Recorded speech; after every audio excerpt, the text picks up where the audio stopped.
রাব্বুল আলামিন বলেন, ইয়া আইয়ুহান নাসু ইন্না খালাকনাকুম মিন যাকারিন ওয়া উনসা وجعلناكم شعوبا وقبائل لتعارفوا إن أكرمكم عند الله أتقاكم।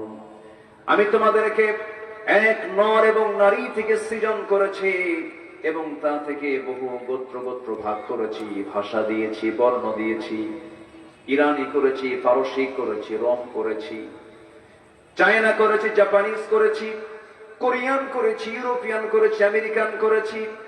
এই যে বিভিন্ন গোত্র গোত্র বিভিন্ন বিভক্ত করে দিয়েছি যেন লিতাআরাফু, যেন তোমরা একে অপরকে চিনতে পারো। তবে তোমাদের মধ্যে ওই বংশগত কৌলিন্য, ওই রকম জাতিগত কোন পরিচয় যে আমার সামনে তোমরা সম্মান হবে, সম্মান পাবে না।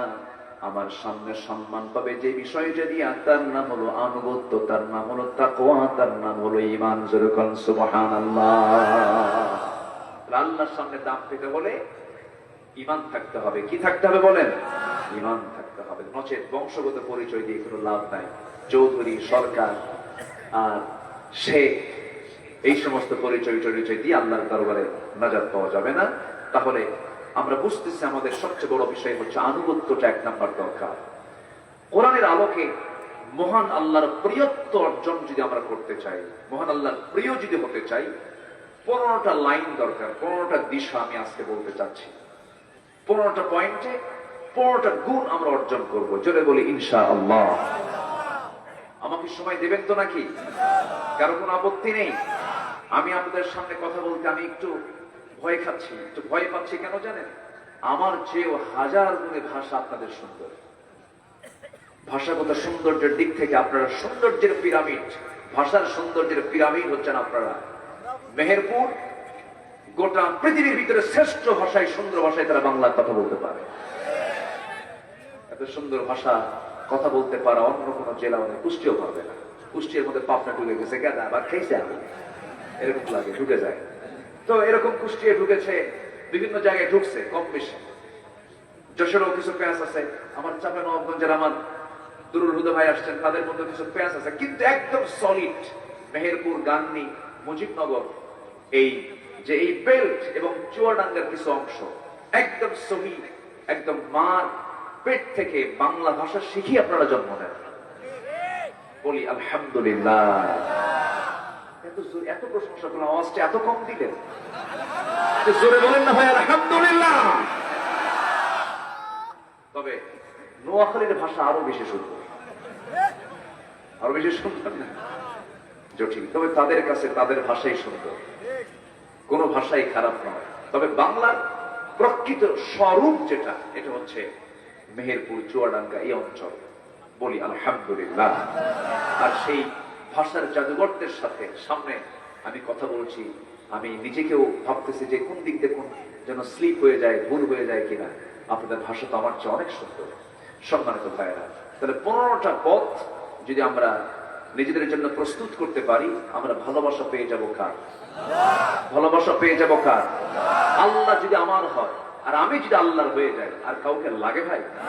আর কাউকে দরকার আছে? মাল্লাহুল মাওলা ফালাহুল কুল। যার আল্লাহ আছে তার সব আছে, আর যার সাথে আল্লাহ নাই তার কিচ্ছু নাই, কিচ্ছু নাই। কি করেনি, কি করেনি বলেন? 16 বছর। আজকে তারা কোথায়? 2018 সালে, মেঘলা ভাই, 2018 সালে আমি মাহফিল শেষ করে বাসায় কেবলই ঢুকছি রাত 2টায়। মাহফিল শেষ করে কিছুক্ষণ পরে টোটাল টিম এসে, একটা পুলিশের টিম চলে আসলো, এসে বললো হুজুর চলে। কোথায়? নির্বাচন তো, বাইরে না থাকাই ভালো। কি বুঝলেন আপনারা? আমরা দাওয়াত দিয়ে থানায় নিয়ে গেল। ওসি সব লজ্জায় কথা বলে না। ওসি আমাকে চিনে, আমার ওয়াজও শুনে, বলে হুজুর আপনার ওয়াজ শুনি আর কান দিয়ে। তো বললাম ধরলেন কেন? হুজুর চাকরি বাঁচান তো ফরজ। বললাম ইমান বাঁচান তো নফল। তো উনি আমারে শেষ পর্যন্ত পারলেন না, কি করবে, চালান দিয়ে দিল। জজ সামনে বসে আছে চেয়ার, আমাকে দেখে জিব্বা একটা কামড় মারলো, আর মামলার ধারা দেখে বলে, হায় এর কেমনে জামিন দেবো, আমার চাকরি তো থাকবে না। জামিন নামঞ্জুর করে আদালত থেকে আবার আমাকে পাঠায় দিল মাদ্রাসায় ইউসুফিয়া। মাদ্রাসায় ইউসুফিয়া মানে জেলখানাকে আমি ইউসুফের মাদ্রাসা বলি। জেল খেটেছেন কোন নবী বলেন তো? ইউসুফ আলাইহিস সালাম। কোন দোষ ছিল? দোষ ছিল। আমি এটার নাম দিয়েছি মাদ্রাসায় ইউসুফিয়া। পাঠায় দিল। ঢুকলাম, গেট দিয়ে ঢোকা মাত্রই এক মুরব্বী, আশীর্ধ বয়স, চামড়াগুলো কুঁচকে গেছে, চুল দাঁড়িয়ে শুভ্র হয়ে গেছে, ওস্তা আলা রাস, বয়সের ভারে কোমর কুঁজো হয়ে গেছে। আমাকে দেখা মাত্রই একটা বড় সালাম দিলেন। সালাম দিয়ে বলছেন, হুজুর আপনি জেলখানায় আসছেন? খুব খুশি হলাম। বললাম, জেলখানায় ঢুকলে কেউ খুশি হয়? বলতেছে, হুজুর কত ওয়াজ শুনতে গেছে আপনার, দূর থেকে দেখি ওয়াজ শুনি, খুব মন চাচ্ছিল কোন দিন আপনার সঙ্গে একটু বার একটু মোসাফা করবো, একটু মোয়ানাকা করবো। আল্লাহ কি সুন্দর মিলাই দিল হুজুর, আমার কপাল কত ভালো, দোয়া করি আপনি জেলখানায় থাকেন। বুঝতেছেন? একটা তো একটু মানসিক ভাবে একটু তো কষ্ট হবে, মানুষ তো। কিন্তু চাচার কথা শুনে আমার মনটা ভরে গেল। বললাম, চাচা আপনি জেলখানায় কেন? তো বলে, বাবা কি বলে, বিস্ফোরক। বিস্ফোরক বলছে, বাবা বিস্ফোরকের মামলা দিচ্ছে। বাবা আচ্ছা, আসলে বিস্ফোরকটা কি খায় না কি করে? ও জানেও না মামলা। বুড়া মানুষ, এগুলি চলেছে। আজকে আমরা একটা পরিবেশ পেয়েছি, এই পরিবেশ তৈরির পেছনে এক নম্বর অবদান যার, তিনি কে? পারেন না তিনি? পারেন না তিনি? আমরা ইতিহাস পড়লাম না দেখলাম? বলেন, পড়লাম না দেখলাম? দেখলাম। আল্লাহ পারেন, আল্লাহ পারেন। এক সেকেন্ড, এক মিনিট আগেও ফেরাউন টের পায় নাই এই দরিয়ায় আমাকে সুবান খেতে হবে। ফেরাউন কিন্তু এক মিনিট আগেও টের পায় নাই, কিন্তু মুহূর্তের মধ্যে ফেরাউনকে চুবায় মেরেছেন। ওয়াজারাকনা আলা ফিরআউন, 14 গোষ্ঠীকে চুবায় দিয়েছেন। তিনি কে? দেখেন আল্লাহ কি করলেন লেডিস ফেরাউনকে। এটা তো লেডিস, এই লেডিস ফেরাউনকে আল্লাহ পাক কি করে দিলেন? আল্লামা সাঈদীর মতো একটা রত্নকে তিলে তিলে শেষ করে দিয়েছেন। কত রাত তার চোখের পানি দিয়ে জায়নামাজ ভিজে গেছে। জানেন, এই অঙ্গনে বসে কথা বলে এটা একটা নেশা। যারা এই কাজটা করে তারা এটা ছাড়তে পারে না। দাওয়াতি কাজ ছিল তার জীবনের সবচাইতে বড় একটা কাজ ছিল। এই জাতির কত বড় কল্যাণ তিনি করেছেন। কত অবাধ্য সন্তান তার ওয়াজ শুনে বাপমার পা ধরে বাপকে আল্লাহ হয়ে গেছে। আদর্শ নাগরিক তৈরির এক মহান কারিগর ছিলেন এদেশের রত্ন আল্লামা সাঈদী। তাকেও তারা রেহাই দেয়নি। শেষ পর্যন্ত আমরা নিশ্চিত, আমরা বলতে পারি, পরিকল্পিত নাটক সাজিয়ে তাকে হত্যা করা হয়েছে। তাফসীর মাহফিলের এই প্ল্যাটফর্ম থেকে তার নামটা না আনলে এটা কৃপণতা হয়ে যাবে। তাফসীর মাহফিলের এই প্ল্যাটফর্ম থেকে আমরা সুস্পষ্ট ভাষায় জানান দিতে চাই, বহু মামলা, বহু বিচার চলছে, কিন্তু আমরা বলতে চাই, এই কিংবদন্তি আল্লামা সাঈদীর হত্যার সঙ্গে যারা জড়িত, অবিলম্বে তাদের চূড়ান্ত শাস্তি নিশ্চিত করা হোক। রাজি আছেন কারা কারা? হাত উঁচু করে দেখান মুসলমান।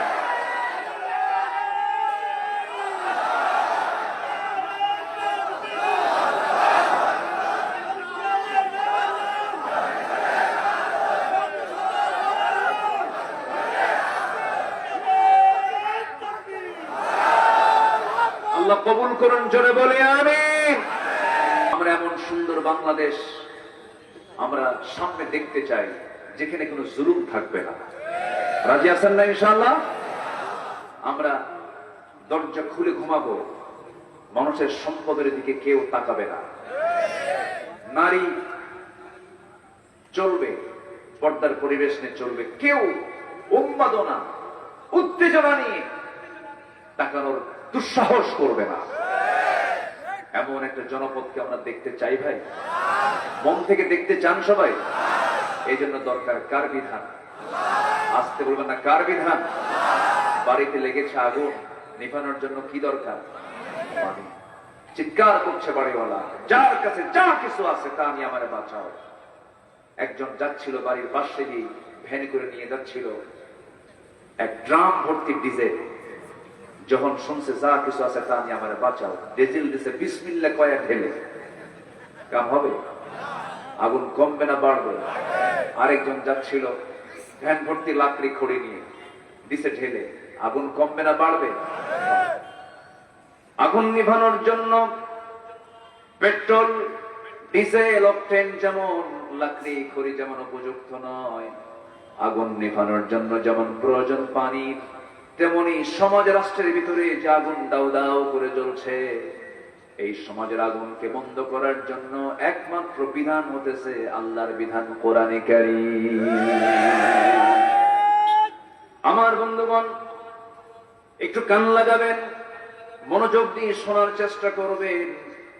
15টি গুণ যদি আমরা অর্জন করতে পারি, 15টা পথ যদি আমরা তৈরি করতে পারি, নিজের জীবনে যদি প্রস্তুত করতে পারি, আল্লাহ রাব্বুল আলামিন আমাকে সাকসেস, সফল করে জান্নাত দিয়ে দিবেন। এর মধ্যে 1 নাম্বার হলো আনুগত্য। আনুগত্যটা একমাত্র আল্লাহ এবং তার রাসূলের জন্য খাস, কারো আনুগত্য করা যাবে না।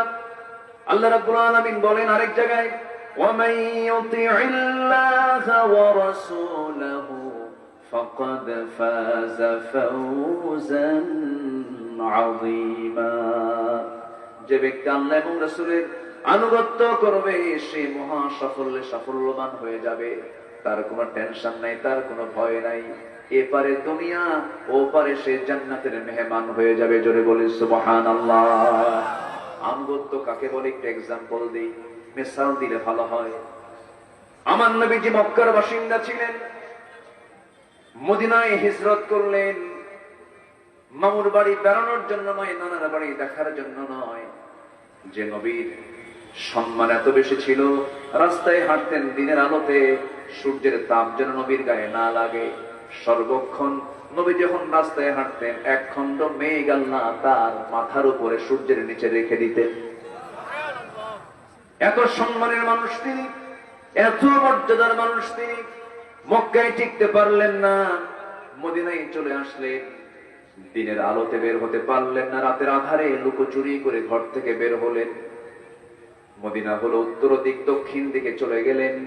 জাবালে সূর আশ্রয় নিলেন। একটা জঙ্গল গুহার মধ্যে ঢুকে পড়লেন। যে জঙ্গল গুহার মধ্যে ভয়ঙ্কর, সেখানে পাহাড়ি কীট পতঙ্গে ভরা। আমার নবী এখনো দুর্গম, এই তো মাসখানেক হয় নাই গিয়েছিলাম। যখন এটা এই সমস্ত জায়গাগুলো একটু দেখি, চোখে চোখে দেখে আসি, সরাসরি দেখে আসার চেষ্টা করি, সেখান থেকে একটু কিছু নেওয়ার চেষ্টা করি। নবী উল্টা চলে গেলেন। ওই জায়গায় দাঁড়ায় আমি বারবার চিন্তা করলাম, আহারে এই 3টা দিন 3টা রাত আলো নাই, বাতাস নাই, বালিশ নাই, কাঁথা নাই, চাদর নাই।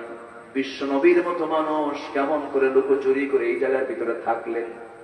খাবার নাই, কিচ্ছু নাই। ওই জায়গা থেকে আবার বের হয়ে গেলেন। মাত্র 2জন মানুষ, তার সাথে ছিলেন 2জন। একজন সাথে ছিল ইদহুমা ফিল গার ইয ইয়াকুলু লিসাহিবিহি লা তাহজান ইন্নাল্লাহা মা'ানা। আমার নবীজি মক্কা থেকে মদিনায় চলে গেলেন। পরের দিন সকালবেলা কেউ জানে না, সাহাবীদের কানে কানে সংবাদ চলে গেছে, রাসূল ঘরের ভিতরে নাই, রাসূল মক্কা থেকে বের হয়ে চলে গেছেন, হিজরত করেছেন।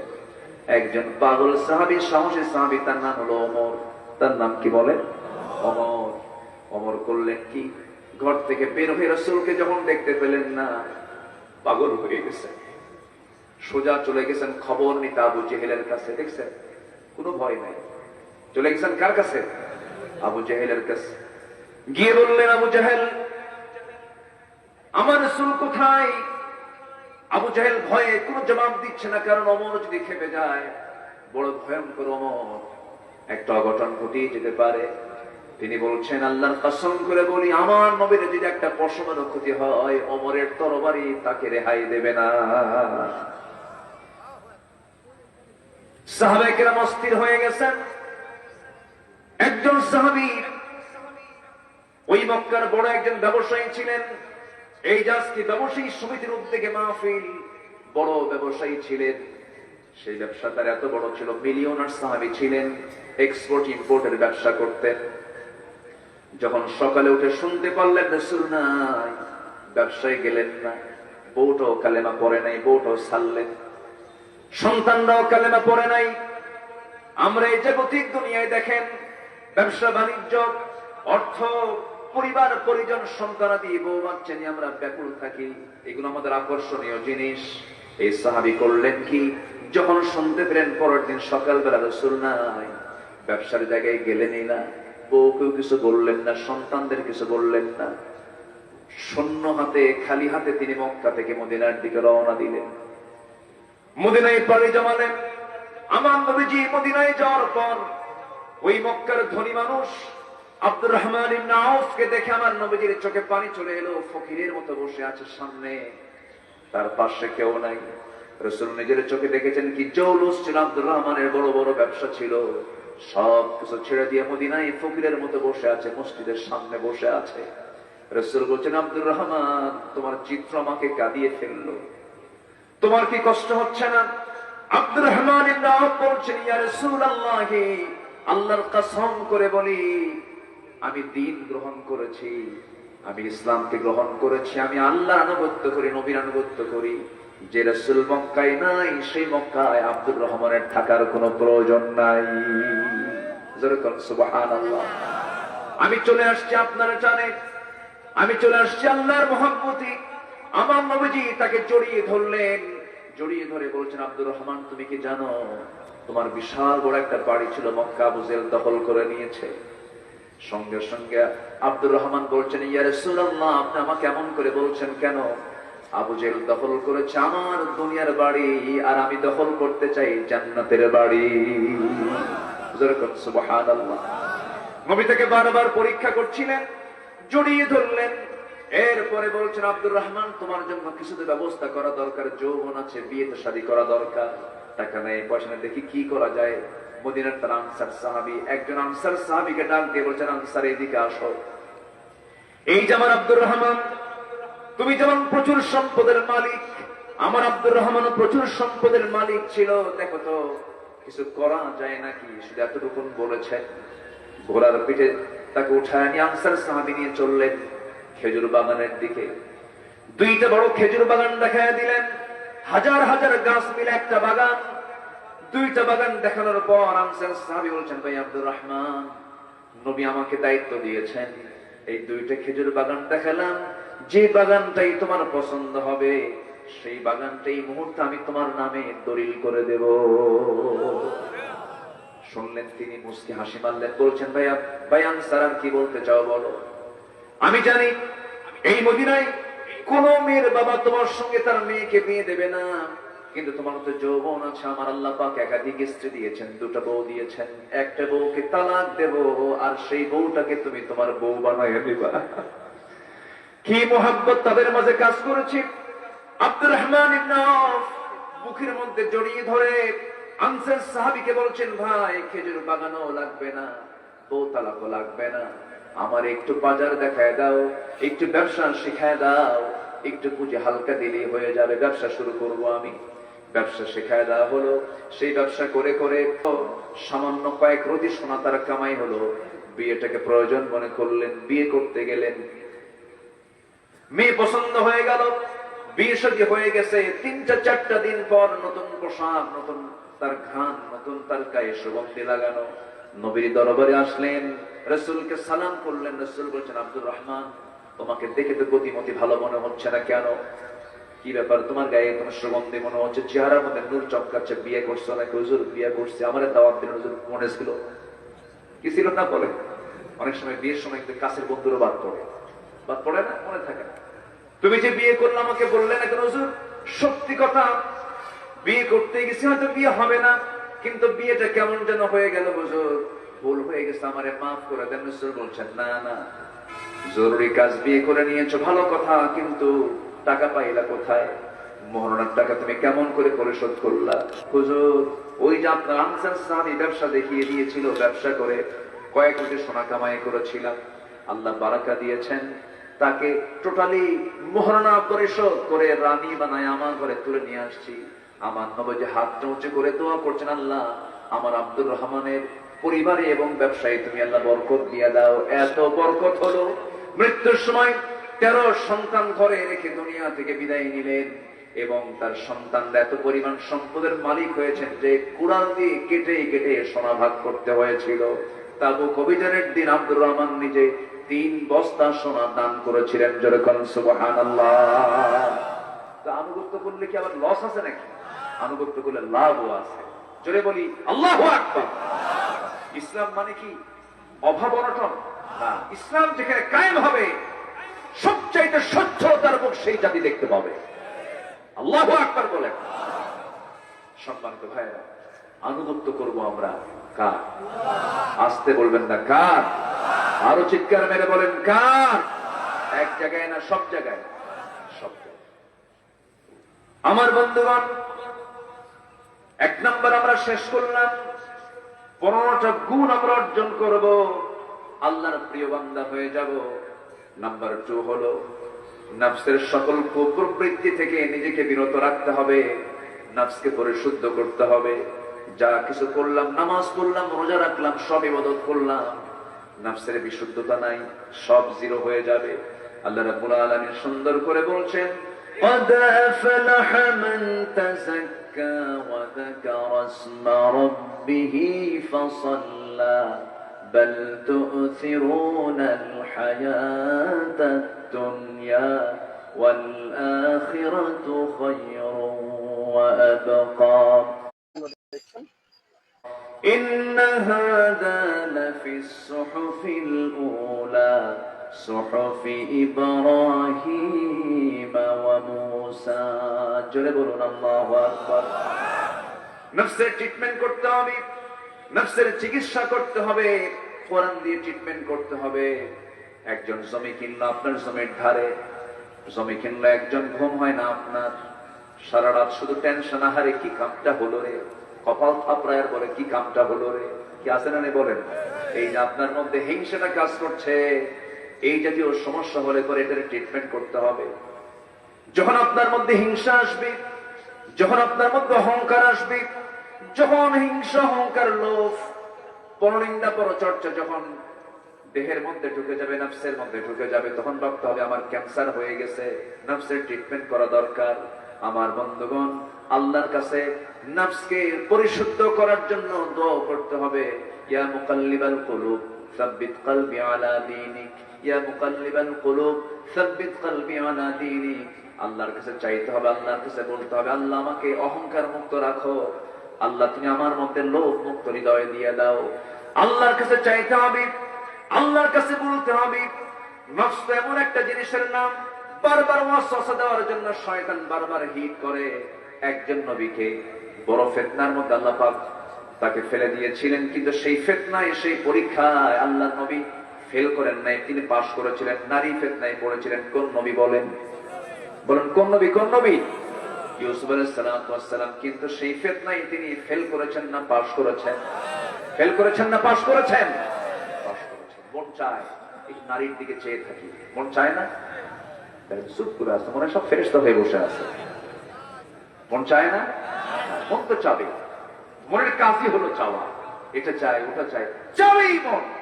কিন্তু মন চাইলেই কি এটা বাস্তবায়ন করা যাবে? যাবে না। বাস্তবায়ন করতে গেলে তখন ভাবতে হবে যে আল্লাহ পাক আমাকে কি বলে দিয়েছেন। এটার নাম হলো ঈমান। এটার নাম কি বলেন? ঈমান। মন তো অনেক কিছুই চায়, মন চায়, নারীর দিকে চেয়ে থাকে, কিন্তু চাই না কেন? কার ভয়ে? আসতে বলবেন না কার ভয়ে? আল্লাহর ভয়ে। আল্লাহ রাব্বুল আলামিন বলেন, وَأَمَّا مَنْ خَافَ مَقَامَ رَبِّهِ وَنَهَى النَّفْسَ عَنِ الْهَوَى فَإِنَّ الْجَنَّةَ هِيَ الْمَأْوَى। যার দিলের মাকামে আল্লাহর ভয়টা জাগ্রত হয়ে যাবে, তার ঠিকানা হবে জান্নাতে মাওয়া। ওমা উবাররিউ নাফসি ইন্নান নাফসা লা'আমারাতুম বিসসু। ইউসুফ আলাইহিস সালামকে যখন মিশরের সেই রাজ পরিবারের রাজার স্ত্রী যখন তাকে অ্যাটাক করে পরিকল্পনা করে যখন ঘরের মধ্যে তুলেই ফেলেছিল, সব দরজা লক করেছিল, কেউ দেখবে না। কিন্তু সেই সময় বলা হলো, জুলাইখা বলে ফেললো, ইউসুফ কেউ দেখবে না, আমি আর তুমি আছি, কেউ দেখবে না। ইউসুফ সেই সময় জবাব দিয়েছেন, দুজন শুধু এখানে নয়, এখানে আরেকজন আছেন, তিনি আমার কে? তিনি আমার কে? আল্লাহ। দরজা সব লক করে দিয়েছে, পিনপতন নীরবতা। সৌন্দর্যের পিরামিড ছিল জুলাইখা, গোটা পৃথিবীর সৌন্দর্যের তালিকায় জুলাইখা সেই সময় টপ লিস্টের একজন নারী ছিল। সেই জুলাইখার মতো একজন নারী তার সামনে দাঁড়ায় আছে, চুলের খোপা ছেড়ে দিয়ে বসে আছে। কিন্তু জুলাইখার দিকে একটা বারের জন্য তাকালেন না। মন চাচ্ছিল, ইন্নান নাফসাল লাম্মারাতুম বিসসু, মন তো চাই খারাপ দিকে ঝুঁকে পড়তে। একটা বার তাকালেন না, কারণ তাকে হেফাজত করেছেন একমাত্র তিনি আমার কে?